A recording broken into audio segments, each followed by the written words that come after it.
Mas Ilham, seorang pria asal kota kecil di Jawa Tengah, telah menempuh perjalanan hidup yang penuh perjuangan. Memasuki usia 40-an, ia telah terbiasa bekerja keras sejak muda.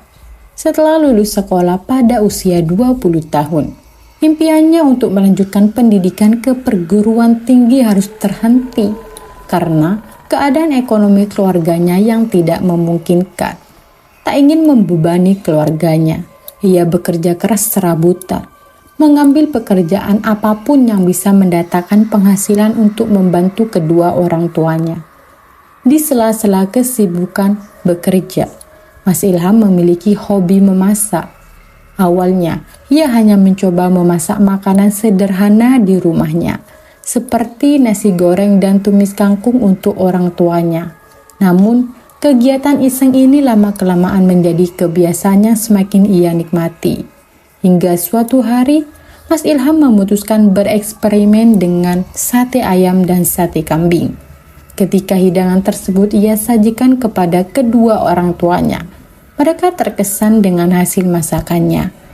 Ibunya bahkan memuji bahwa sate buatan Ilham memiliki cita rasa yang istimewa. Pujanya itu mendorong Mas Ilham untuk mencoba peruntungan di dunia kuliner. Meski pada awalnya ia masih ragu untuk menjadi pedagang sate. Dorongan keluarga dan tekad yang kuat menggerakkannya untuk memulai usaha kecil-kecilan. Ia mulai membuka lapak sate sederhana di depan rumah dengan berbekal semangat dan dukungan dari keluarganya. Seiring waktu, usaha berkembang pesat. Dari yang awalnya hanya menghabiskan 3 kg daging per hari, kini ia mampu menjual hingga 15 kg daging setiap malam. Pelanggannya pun semakin banyak hingga antrean panjang sering terlihat di depan lapaknya.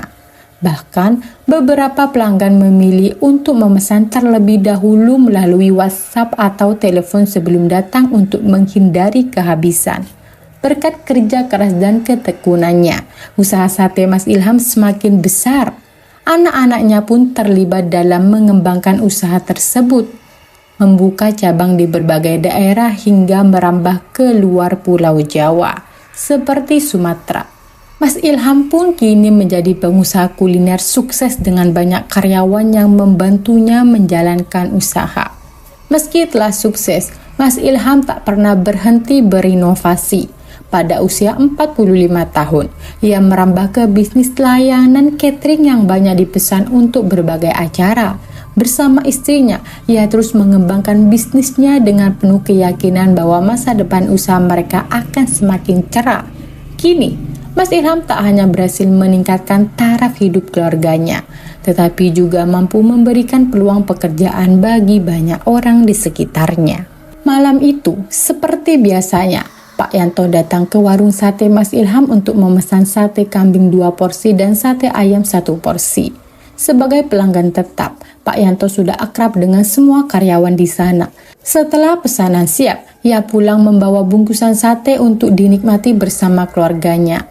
Rumahnya yang tidak terlalu jauh membuatnya sering mampir ke warung, menikmati hidangan lezat buatan Mas Ilham. Namun, sekitar setengah jam setelah Pak Yanto pulang, Mas Ilham menerima telepon dari nomor yang tidak asing.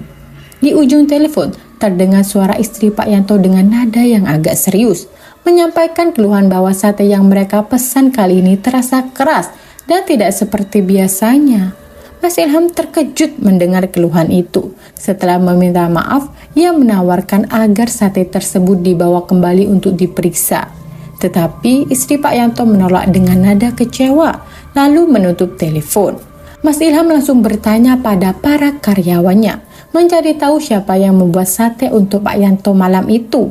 Udin, salah satu karyawan yang sudah lama bekerja, menjelaskan bahwa ia menyiapkan sate tersebut seperti biasa, tanpa ada yang berbeda. Meski merasa ada yang aneh, Mas Ilham tetap berpikir positif dan menganggap mungkin itu hanya kebetulan. Namun, hal ini membuatnya sadar bahwa masalah kecil seperti ini bisa berdampak pada reputasi usahanya. Keanehan tidak berhenti sampai di situ. Esok harinya, penjualan di warung Mas Ilham mengalami penurunan drastis. Biasanya ia bisa menghabiskan 15 kg setiap malam. tapi malam itu hanya 10 kilogram yang terjual.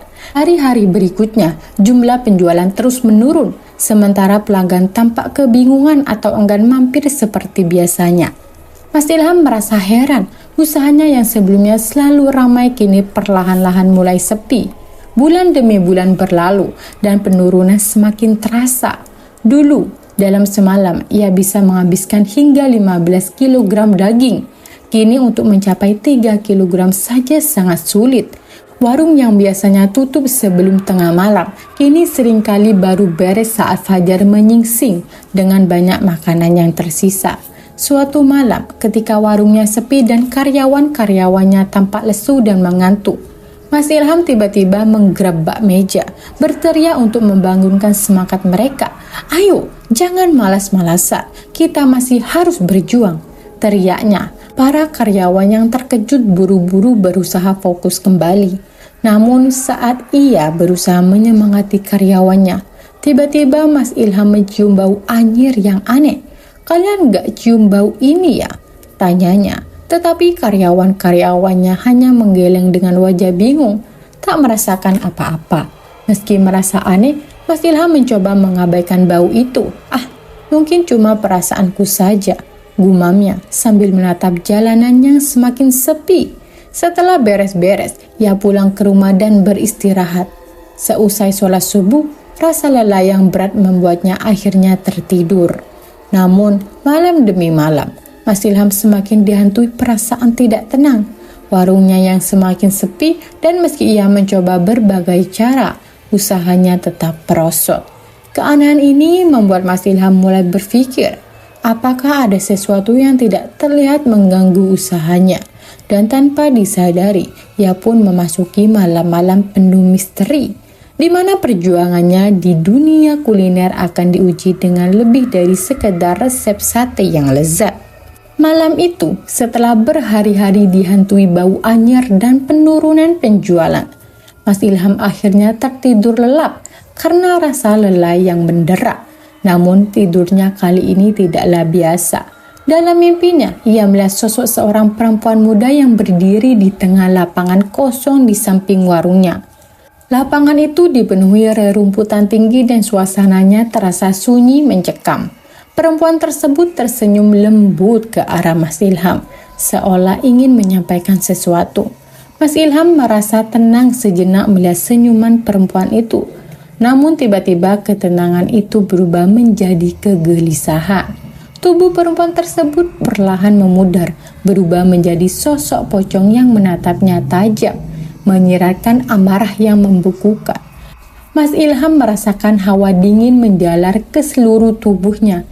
Jantungnya berdegup kencang dan ia segera membaca istighfar dalam mimpinya, berusaha menenangkan diri. Ketika akhirnya Mas Ilham terbangun, ia merasakan keringat dingin di tubuhnya. "Astagfirullah, apa maksud dari mimpi ini?" gumamnya sambil duduk termangu di pembaringan.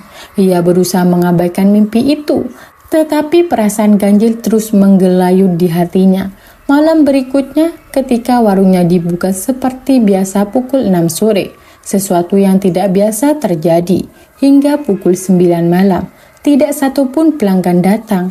Warung yang biasanya ramai kini sepi mencekam, seolah ada yang menahan setiap orang untuk mendekat. Mas Ilham duduk gelisah di depan warung, memandang jalanan yang lengang dan bertanya-tanya apa yang sebenarnya terjadi. Saat malam semakin larut, rasa cemas Mas Ilham semakin besar. Tiba-tiba dari arah belakang ruko muncul sosok yang pernah ia lihat dalam mimpinya. Perempuan itu kembali, kali ini dalam wujud pocong, nyata di depan matanya. Kain kafannya membalutnya tampak kotor dan berlumuran tanah. Wajahnya pucat dan menatapnya dengan pandangan kosong.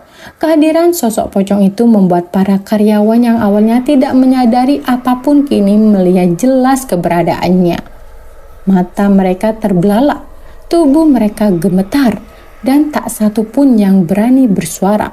Sosok pocong itu berdiri di tengah warung, menatap satu persatu orang di sana, sebelum akhirnya perlahan-lahan menghilang.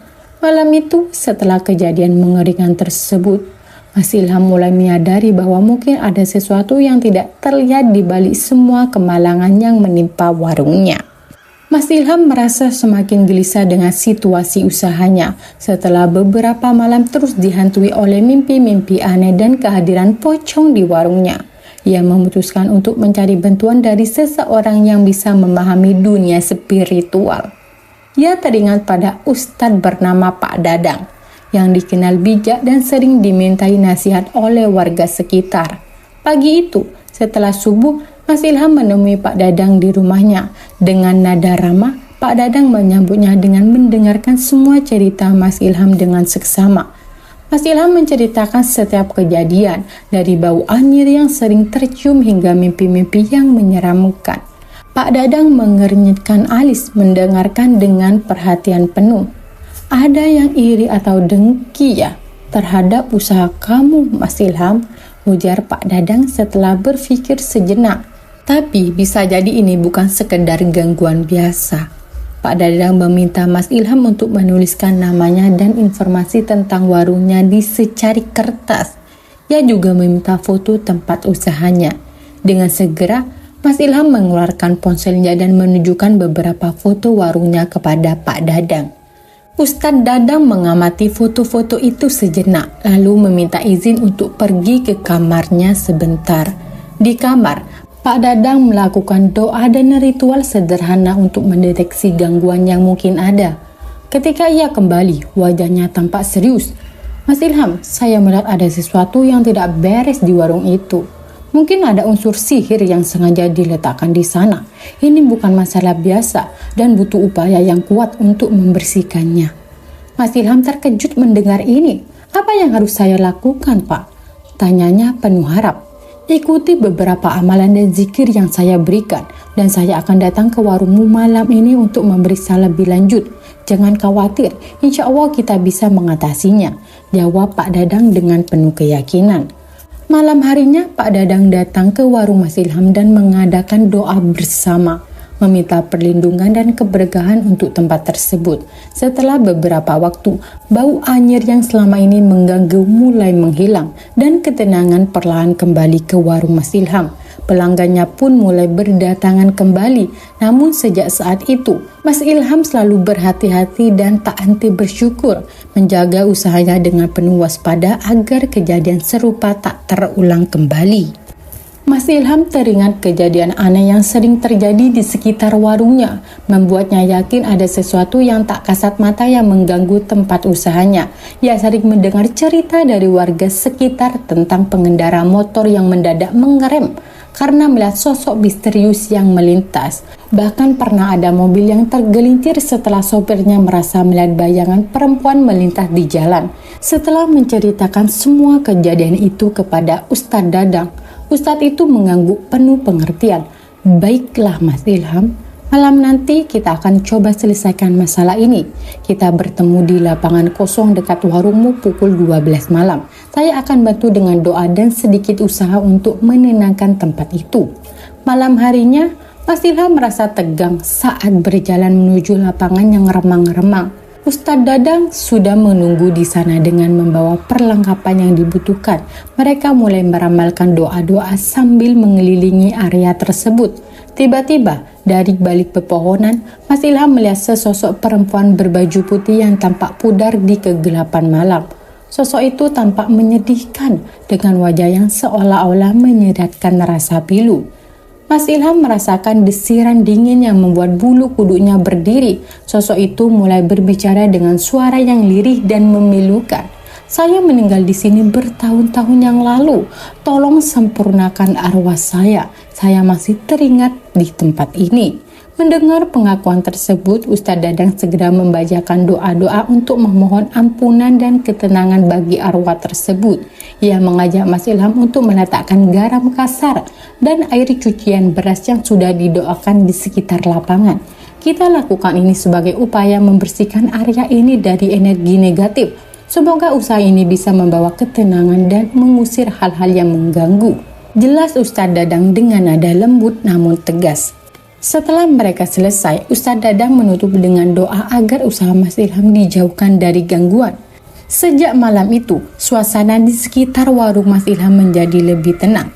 Para pelanggan kembali berdatangan dan Mas Ilham merasakan kedamaian yang sudah lama ia rindukan. Sejak melakukan ritual bersama Ustadz Dadang, perlahan suasana di warung Mas Ilham berubah. Pelanggan yang dulu seakan menjauh, satu persatu mulai kembali. Mereka tampak bingung dan heran, seolah-olah selama ini merasa warung Mas Ilham selalu tutup. Padahal setiap hari Mas Ilham tetap membuka warungnya seperti biasa.